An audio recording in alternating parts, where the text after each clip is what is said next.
नहीं बुझते तुम क्या? तुम किधर से हो? इधर से कच करते हैं। नहीं, तुम बङ्गलादेश का कि किधर बांग्लादेश का। बङ्गलादेश हप्ता पहिले चाहिँ यहाँ हेलो नमस्ते गाइस। आज चाहिँ म नेपालीमा भ्लग बनाउन गइरहेको छु। कस्तो लाग्छ कमेन्ट बक्समा चाहिँ आएर भनिदिनु होला।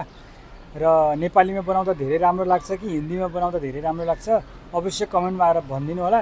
यदि दुइटै नै राम्रो लागेन भने म अरबीमा बनाइदिन्छु। अभी सलाम अलैकुम के फालक भनेर बनाइदिन्छु। सो आज चाहिँ मेरो डे अफ हो, धेरै नै खुसी छु। र हामीले चाहिँ साउदी अरबमा के गर्छौँ भन्दाखेरि यस्तो सानो डब्बाहरूमा माटो चाहिँ फिल गरेर चाहिँ यसमा सागहरू उम्राउँछौँ, तर खासै नउम्रिने रहेछ क्या। हेर्नु न, यहाँ चाहिँ हामीले अलरेडी लसुन लगाएको थियौँ तर यहाँ खासै उम्रेन क्या। त्यो चाहिँ म बाहिर जान लागेको छु किन भन्दा मलाई लास्टै भोक लागेको छ क्या। बिहानदेखि एउटा केही खाएको छैन, जम्मा 2 गिलास पानी मात्रै खाएको छु। र अहिले दोकानमा गएर फलफुलहरू किनेर ल्याएर रुममा आएर खान्छु। अनि यो चाहिँ हाम्रो रुम भयो होइन। गल्लीबाट चाहिँ हामी डाइरेक्ट दोकान जान पाइन्छ। मतलब भन्दाखेरि सर्टकट बाटो हो के। उताबाट घुमेर गयो भने लास्टै टाढा पर्छ, यहाँबाट गयो भने छिटै नै पुगिन्छ। र यो गल्ली चाहिँ गाइस थाहा छ, म चाहिँ धेरै जस्तो इन्डियामा बसेँ नि। मलाई चाहिँ धेरै जस्तो इन्डियामा बसेर चाहिँ धेरै अनुभव के लाग्छ कि यो सेम इन्डिया जस्तो भाइब दिन्छ क्या। हेर्नु न, सेम गल्ली छ क्या। हेर्नु न, यहाँ पुरा गल्ली गल्ली। यहाँ चाहिँ आजभन्दा 1 हप्ता पहिले चाहिँ यहाँ चाहिँ एकजना केटी मान्छेले चाहिँ सिसा हुन्छ नि, सिसा चाहिँ फुटालेर साइडमा राखिदिएको रहेछ। अनि म त्यो सिसा चाहिँ उठाएर बाहिर डस्टबिनमा फालिदिएको थिएँ क्या। सो अहिले चाहिँ म बाहिर आइपुगेछु। अब यो बाटोबाट हुँदै हुँदै सिधै दोकानतिर पुग्छु के। मलाई चाहिँ आज धेरै अप्ठ्यारो भइरहेको छ। धेरै दिनपछि नेपाली भ्लग बनाउन गइरहेको छु। नेपाली ल्याङ्ग्वेजमा चाहिँ भ्लग बनाउन गएको छु, त्यही भएर धेरै नै अप्ठ्यारो लाग्छ। सब डाइरेक्ट दोकानमा भेटौँला। अहिले चाहिँ म दोकानमा आइपुगेछु र यहाँ हेर्न सक्नुहुन्छ सबै फलफुलहरू छ। र यहाँबाट चाहिँ मैले एउटा चाहिँ मेवा किन्छु होला, एउटा मेवा एकजनालाई चाहिँ इनफ हुन्छ होला। र साथमा चाहिँ यो 2टा पिस केरा पनि किन्छु होला, किनकि लास्टै भोक लागेको छ गाइस। यहाँ चाहिँ वेट गर्छ, 2टा पिस पनि केरा लिइहालौँ गाइस। टोटल बिल चाहिँ मेरो 6 रियालको भएको छ। 6 रियाल त खासै केही छैन, तर आफ्नो खानामा चाहिँ एकदम राम्रो राम्रो खाना पर्छ कि गाइस। आफ्नो शरीरको पनि एकदम ध्यान दिनुपर्छ क्या। त्यही भएर गाह्रो हुन्छ परदेशमा। आफूलाई केही गाह्रो भयो भने कसैले साथ दिँदैन। त्यही भएर आफ्नो शरीरको सबभन्दा पहिला साथ दिनुपर्छ र केयर गर्नुपर्छ क्या। हाम्रो चाहिँ के फाइदा छ भन्दाखेरि हाम्रो रुमको बाहिर चाहिँ निस्कियो भने नि कपडाको दोकान पनि खानेकुराहरूको दोकानहरू पनि सबै के A to Z छ क्या। एकदम राम्रो ठाउँमा हाम्रो एकदम राम्रो लोकेसनमा चाहिँ हाम्रो रुम छ। सबै A to Z पाइन्छ कि बाहिर। सस्तोमा पनि पाउँछ, महँगोमा पनि पाउँछ, A to Z पाउँछ। सो मैले सबै चिजहरू किनिसकेको छु। अब रुममा गएर झ्याम्म तालले स्याम्म पड्काइदिन्छु। अनि फेरि सोच्नुपर्छ कि रातिको खाना के बनाउने हो भनेर। म चाहिँ धेरै सोध्छु कि खाना चाहिँ के बनाउने, खाना चाहिँ के बनाउने भनेर। तर अस्तिको ढेँडोको जो भिडियो थियो नि, त्यहीमा चाहिँ एकदम धेरै माया गरिदिनु भयो यार। सबभन्दा पहिला भिडियो छ मेरो, सबभन्दा पहिलो भिडियो 250 मतलब 250 भ्यू भयो क्या त्यसमा। धेरै नै खुसी भयो, त्यसको लागि धेरै धेरै धन्यवाद।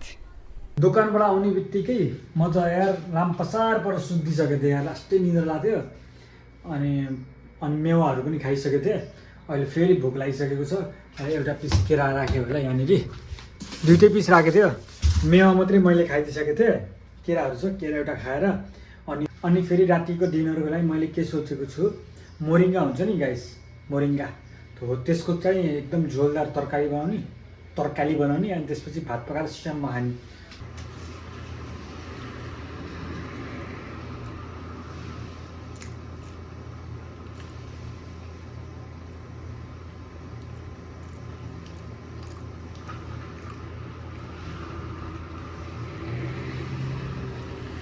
म दोकानमा आइसकेको छु। जो चाहिँ मैले मोरिङ्गा किन्छु र यो बहुत ही टेस्टी हुन्छ क्या गाइस, एकदम धेरै टेस्टी हुन्छ। म नेपाली बोल्दा बोल्दा हिन्दीमा गइरहेको छु, त्यसको लागि मलाई माफ गरिदिनु होला। सो यहाँ पर हमारा भाई है भाई, सलाम अलैकुम, क्या हाल है? ठीक है भाई, अल्हम्दुलिल्लाह ठीक है। ये माइक है हमारा। कहाँ से हो? ठीक है। कहाँ क्या? से हो? किधर से हो?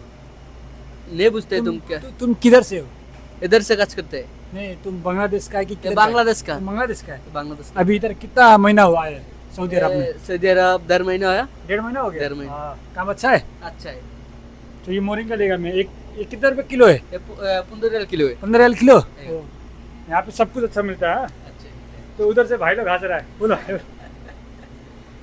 तो उधर से भाई लोग सब देख रहा है, तो फिर इधर से ये ले लेगा, ठीक है। आज चाहिँ म मोरिङ्गा बनाएर खान्छु, कस्तो लाग्छ सो हजुरहरूलाई हेर्नुहुन्छ होला, थाहा भइहाल्छ। सो भाइ देखो न कितना रुपये किलो हो। 450 ग्राम। 450 ग्राम। अहिले चाहिँ म रुममा आइपुगेको छु र अब म खाना बनाउन गइरहेको छु, जो चाहिँ मैले यहाँ राइस चढाइदिइसकेको छु र अब म मोरिङ्गाको तरकारी बनाउन गइरहेको छु। कस्तो लाग्छ कमेन्ट बक्समा आएर भनिदिनु होला। आजको मेरो यो ब्लग बिहानदेखिको साँझसम्मको कस्तो लाग्छ प्लिज कमेन्टमा आएर भनिदिनु होला। So let's start. अब ढिला नगरी खाना बनाउन गइरहेको छु। यहाँ चाहिँ जिन्जर गार्लिक छ।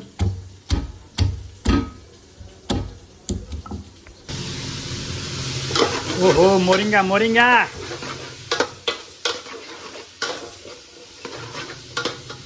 मोरिङ्गा मोरिङ्गा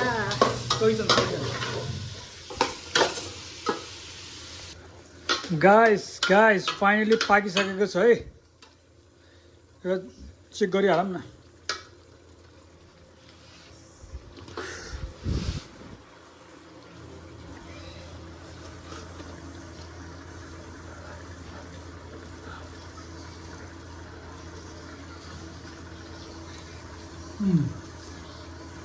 खासै मलाई चाहिँ बनाउन आएन है, मलाई खासै आउँदै आएन, फर्स्टचोटि हो।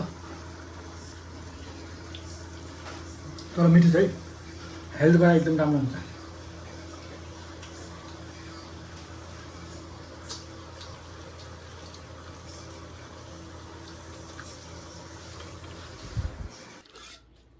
सो गाइस फाइनली चाहिँ अहिले हामी खाना बसिसकेको छौँ, जो चाहिँ आज मैले नेपालीमा भ्लग बनाएको छु क्या। अस्तिनिको ढिँडोको जो चाहिँ सुकुटी र ढिँडोको जो थियो नि भिडियो, त्योमा चाहिँ 250 भ्यू गयो, त्यही भएर धेरै खुसी छु।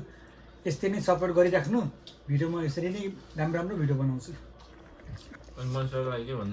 मनिष सर हाम्रो चाहिँ मनिष दाई चाहिँ अहिले 10 दिन या 1 हप्तापछि दाई जान थाल्नु भएको छ दमनतिर। धेरै नै मिस गर्छ होला। अनि भाउजू अनि फेरि बिहा गरेपछि भाउजूलाई यही लिएर आउने हो कि नेपालतिर राख्ने चाहिँ। दाई चाहिँ सायद 1 वर्षपछि घर जानुहुन्छ होला। बिहा गरेर चाहिँ भाउजूलाई पनि यतै नै लिएर आउनुहुन्छ। भाउजूलाई चाहिँ मैले देखभाल गरिदिन्छु, किनकि होटेलबाट केक सेक कहिले केक ल्याइदिन्छु, कहिले केही ल्याइदिन्छु होइन दाइ।